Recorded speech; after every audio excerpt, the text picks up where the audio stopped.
My grandmother was right. The boogeyman was real. Keen to watch Halloween Kills, but unsure where it sits in relation to the 11 other Halloween films floating about? No one told you. Told me what? Don't know who this Michael Myers fellow is and why he stabs so many damn babysitters? Well, wonder no more as we present Halloween, the story so far, current timeline edition.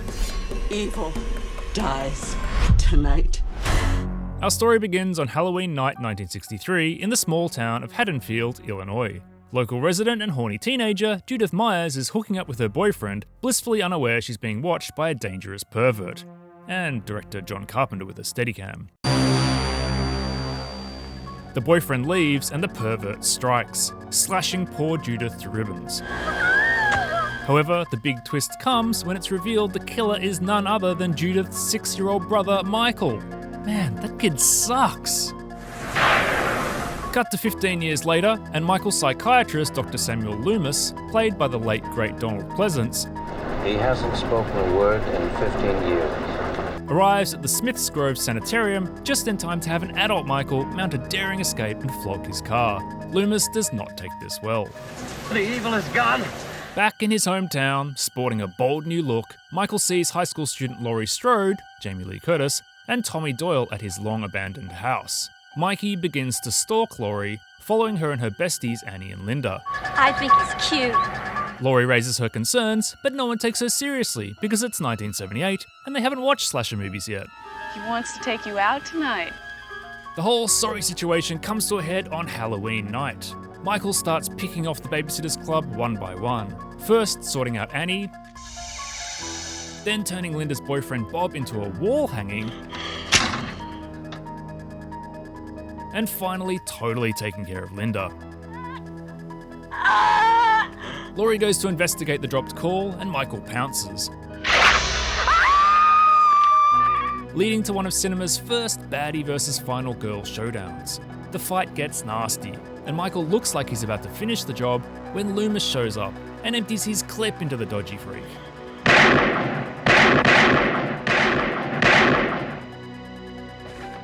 Laurie makes an inquiry about the nature of Michael. What's the boogeyman?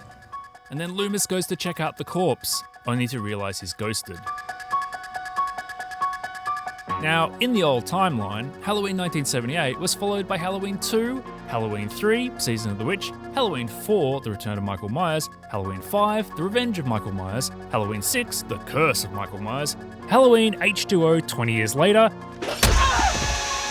Halloween Resurrection, not to mention Rob Zombie's 2 remake flicks.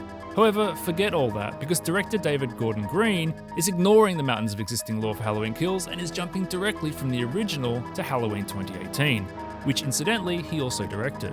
If you want the full, unabridged recap, IGN already has you covered, otherwise, keep watching. The action begins in 2018, with a couple of true crime podcasters visiting an incarcerated Michael Myers 40 years after the events of Halloween 1978. There he is. Michael appears to be uninterested in subscribing to their podcast. Say something, Michael. But when he's being transferred to a high-security prison later on, he crashes a prison bus and escapes, heading back to Haddonfield. Run! Meanwhile, Laurie Strode has become a hard-drinking, gun-toting mess of a person, unable to move past her trauma and frequently alienating her daughter Karen, played by Judy Greer. I thought you quit drinking. The only person she's in regular contact with is her granddaughter Allison, Andy Matichak, and even that isn't always very successful. Say goodbye to Michael and get over it.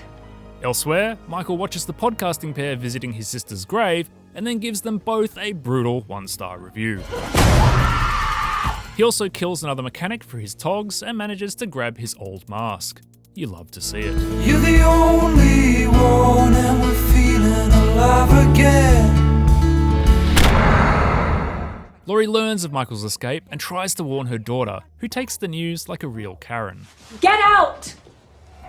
Later, Michael gets stab happy. He even kills Allison's best friend Vicky and her boyfriend Dave, who cark it to protect Julian, who, to be honest, is pretty awesome. Send Dave first! Man, that kid rules. Laurie arrives, sees Michael for the first time in decades and shoots, wounding him. Later, Allison and Oscar are attacked by Michael, Oscar is killed, but Alison is saved by Sheriff Hawkins and Dr. Ranbir Sartain, Michael's shrink. I'm a doctor. Lock your doors. Hawkins gives chase and is about to kill Michael when the not-so-good doctor intervenes and leaves him for dead. See, turns out Michael's escape was orchestrated by Dr. Sartain, who evidently watched the Blu-ray box set of Michael's adventures too many damn times. You're the only one, and we're feeling alive again. However, Michael reckons this is a silly and unnecessary plot twist, and doesn't appreciate Sartain's cosplay at all. Michael makes it to Laurie's house and has a quiet word with Karen's husband, Ray. He then has a proper reunion with Laurie, but Miss Strode isn't having a bar of it. An epic game of cat and mouse between Laurie and Michael ensues, including a great callback to the first film.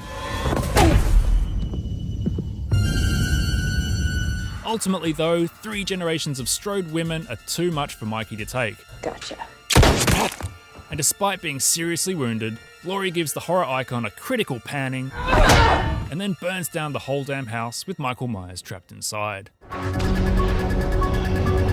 Laurie, Karen and Alison are a family reunited, but one thing we know about Michael, he always finds a way to come back.